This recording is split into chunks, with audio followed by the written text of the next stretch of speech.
It's part 2 of Mr. Crayfish's furniture mod.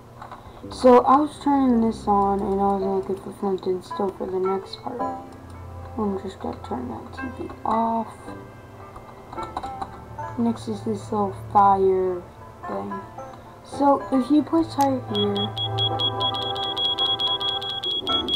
those things will start beeping on and off. Press them to turn them off and stuff. Yeah, this mod is like a really cool mod. With the bathroom update just coming out. Yeah. So let's just hope that our stuff is done. What's this? I don't have a clue. Okay. Mr. Crayfish's construction mod is also a great mod, but this mod's good too.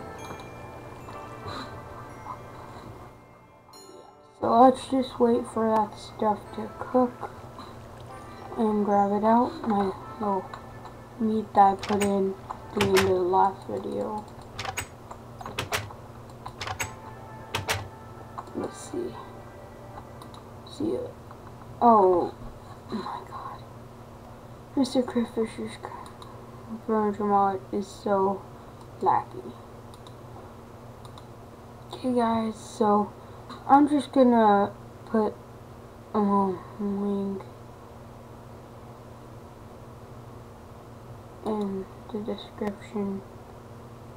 So yeah, this is what the page looks like, except it'll have this Minecraft furniture mod, and it will say down here, features dirt bikes, created by Mr. Crayfish, updated 1.7.2, and it'll say, and up here it'll say like furniture mod. So yeah, I'm just gonna copy that, and that was the end of this video, and I hope you enjoyed it. Please subscribe and like. Bye. Super out.